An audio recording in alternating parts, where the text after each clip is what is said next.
Hi Scorpio, I'm Corrine. Welcome to my channel. We're doing weekly love readings. How are you guys doing? If you want a personal reading, visit my website or visit me on Instant Go and I'll give you answers right away. Other than that, let's go and see what's going on. We have here, we're doing a little bit different spread this week. I did the after tarot, which is just slightly after the other tarot takes place. This is like the moment after kind of thing. So I did that, and I'm going to do alternate timelines. So some of you will resonate with this timeline, some will resonate with this. So it looks to me like you have two clear, distinct groups. One of you is focusing completely on your money, your pentacles, your foundation, and just establishing your fortune kind of thing. And then others of you are focusing on love. So total different groups. So let's see what's going on. Okay, so we have a central card for everybody, for the Scorpios, and this is the Wheel of Fortune. So this is, actually I believe this is your card, and the Wheel of Fortune is just about fortune and good things coming your way, and you've already stopped a cycle and you're in a new cycle. So it's kind of like, congratulations, you're in a new cycle, you've come this far, and now good things are coming your way, and fortune and happiness and all the good stuff together, they're coming for you. So the Wheel of Fortune is a really good card to come, and it's not like in the after tarot, it's already done its spinning and now you're in the aftermath of it. You've already been flung off, the karma's come at you kind of thing. And so, okay, so we have our path number 1. I'm going to take a quick drink of my coffee. I always make it, then I don't drink it, and then I do a whole reading, and then it's completely cold by the time I'm done. Okay, so the first card we have is the Emperor. This is the Aries card. And he's just all about remaining vigilant and ready to go. And I mean, if you think of the Emperor, look at him. He's in his red cloak, but underneath he has his armor on. He's never quite relaxed. He's always ready to just kind of fight the good fight. And but he's really successful also. He's someone who runs his own business, has his own, like he's his own boss. Nobody tells the Emperor what to do. He's kind of at the top of the kings and all that kind of thing. He's the Emperor. So that may be your energy. It might be you just like really focus on earning that money and bringing it in and taking on that Emperor attitude. Like, I won't relax. I won't settle down. I'm going to always be ready to go. Ready, ready, ready. I'm just going to bring this in. And then, so the next card you have is the Queen of Pentacles. She is Capricorn. The Queen of Pentacles is about just, she's a person who manifests money also. She manifests money for her and those around her, and she makes sure that she's well taken care of. And this is someone who's offering you like, see her pentacle that she's holding up here is really a globe, and it's a glimpse into her life, her reality, her I don't know what you want to say, like on her part of the veil, you know, her section. And so she's just giving you a glimpse into it. That's not the word I'm looking for, but it's okay. And so this might be a person in your life. You might be dealing with a Capricorn, or a person who is just a motherly figure who's very, maybe some of you actually might have gotten an inheritance from a mother or a father or someone that you knew that was older than you, and they passed away and they've left you a bunch of money, and a grandmother or grandfather, that kind of situation. But she's someone who, not only is she wealthy, she wants to share a little bit of who she is and a glimpse into her world, and just show you what she's made of. And so I don't know who these people are to you, but they're kind of like counterparts to me a little bit there.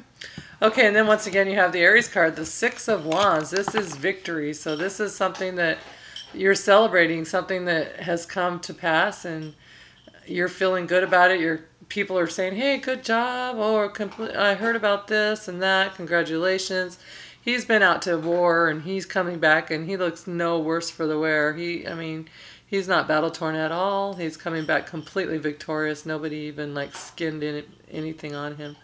And so that's something you're doing. But something with this card is about, like, just be careful of people that you're victorious over, because they might come back. So if you've won a settlement, or if you have got an inheritance, there might be someone who isn't so happy about you being the one that was maybe named the executor or something along that lines. And so just be weary of things like that. Not saying anything bad's going to happen. Just always be just a little bit weary when something like that comes your way. And then you have the Ten of Pentacles. So talk about worrying, like money, money, money all the way across, because the Emperor is all about his fortune. The Queen of Pentacles, she always reminds me quite a bit of the Empress anyways, and that's all about fortune. And then the Six of Wands is victory over some situation or thing. And then we have here the Ten of Pentacles. So and then the Wheel of Fortune. I mean, how much more about fortune can that be? And so, but the Ten of Pentacles here, this is like, okay, so now they're in the home. They've got the chest there. And I have two different decks. In one deck, they're outside with this treasure chest. Another deck, they're sitting at the table playing cards. This old man's here, and this is the house that they're playing the cards at. So it's kind of interesting because they're two different decks, but they actually are based on each other, apparently.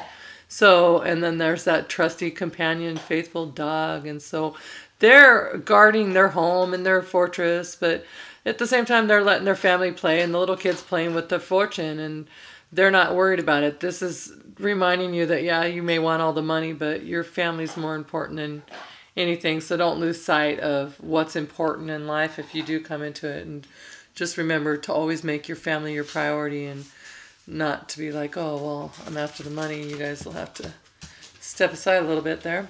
And then, so your advice for this timeline is passion. So allow your heart and soul to sing with joy. So find something, you're happy about this situation, obviously. So allow yourself to be happy. Don't be afraid that it's not going to work out or something bad's going to come out of it. If you get told, hey, this is what's going on, you've been promoted, you've gotten this, or you're starting your new company that's taking off, or you've got this inheritance, whatever the situation is, there's some money coming out for quite a bit of you Scorpios. And don't be afraid that whatever's happened in the past or anything, if you've had bad experiences, just know this is it. This is your time, and I'm happy with it. This is your Wheel of Fortune. And so go ahead, be happy with it. Tell yourself, I'm allowing it. I'm going to be good with it, and I'm not going to worry something bad's going to happen. Dakota, come here. My dogs. They love to stand by one of my cats who can't actually stand them at all. They don't do anything to them, but they just love to sit in front of the cat and just torture her pretty much. Okay, so your other timeline. So those of you that didn't go after the money and have gone after the love, you still have the same Wheel of Fortune to start out your path. And so the first card we have here is Five of Wands. So this is about, okay, before, this is the after tarot, remember? So in the traditional tarot right before, they're kind of all just like standing there with their wands. No, mine goes here, mine goes here, this is it. So here they've all decided to sit down, just take a breath, and listen to this guy, and then they'll regroup and they'll start over. So they're like, okay, we need kind of a leader. So this is a reminder to use all 5 of your senses, to just not jump into anything without thinking it through, and just to kind of, really it's about using the 5 senses though, and just kind of making sure everything's making sense when you do it, and if not, just kind of think things through a little bit. So that's good, but you are actually regrouping now. You're not at the point before where they were working against each other. So if you were working with someone and it just like you weren't coming together, you're at that point now. You've come past that, and now you're working together. And so now we have the Magician. And so he's all about creating his own destiny. He's got the infinity symbol. He's the first card of the Zodiac. Well, the Fool actually with the 0, but he's number 1, the first one with the number. And he's just about creating anything in his life. And it's a reminder to you in this deck that anything that you've created thus far, you've created it. Anything in your life that you like or dislike, you've created it. So law of attraction, all that kind of stuff, that's what he's all about. He's about just, oh, I learned something interesting about him. So here's an ace right here. See the hand? So I've always been told that the ace is the hand of God reaching out for giving you the divine blessing. But really, this is the after tarot, and then when they're explaining it, that really the hands were originally made as the hand of the magician. So that's his hand. He's created what he wants, and then he's handing out the gifts to the people. So I thought that was interesting, but we'll get back to that ace there. So anyway, so there's your Magician. So it's just about you're creating your own path, your own, and if you want love, that's what you need to focus on, and you need to do the things that bring that into your life the right way, and to just trust the process and just be active and participating in your life because it's yours. So just like this, you're all working together. Now you're creating what it is you really truly want, not just having chaos just create for you. And then you have the Ace of Cups. So the Ace of Cups is traditionally about a love offer being offered, but now it's the after tarot, so it's the love offer accepted. You're already holding someone's heart in your hand, or they're holding your heart in their hand, kind of thing, and you already know. It's like, and traditionally the Ace is just kind of an idea, a new thought, a new beginning. This is already manifested past a thought. It's a knowing at that point. That's the way that's how I like it. And then we have the little the dove, which is symbolic of just being like guided from heaven or divinely guided, and he came down and fertilized the heart, so he's made the love, like made it so it'll be alive and become an actual entity kind of thing. And it can literally be you found out you're pregnant, or it could just be the relationship is turning into something real now. And then so for your outcome for this one, we have the Hierophant. And so the Hierophant he's about doing things traditionally, what feels traditionally right to you. It also is about what society expects and higher education and the church and all that. But for here, it's like you're following your soul. You're doing what your soul wants and what you know is the right thing for you. And so you're like, okay. And I think it's going to be leading to marriage. This is a marriage card, and I feel like you're manifesting the love and you want. And it doesn't have to be marriage, but a lasting bond kind of relationship to where it's just you two and it's whatever your ideal.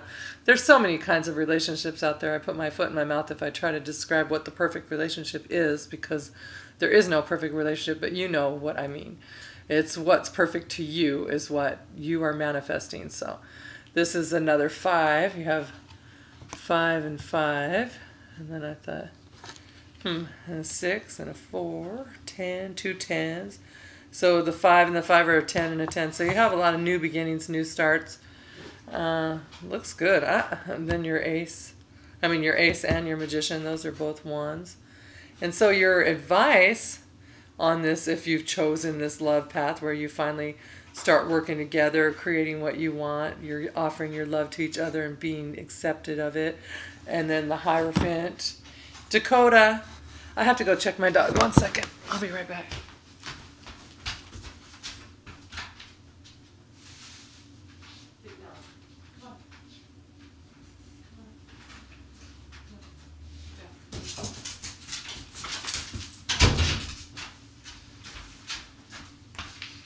Sorry about that. I heard him chewing up something, and I just bought new shoes today, and he's a shoe chewer. If anyone understands that, it should be a Scorpio, right? No one chews our shoes. But he wasn't chewing them, but I heard him chewing something, but he was actually chewing something he's allowed to chew. But I wasn't willing to take a chance, so I'm sorry about that. But the prospect of him chewing my shoes was pretty scary to me. Okay, so back to it's leading to marriage, and it's going to be something that you feel is the traditional.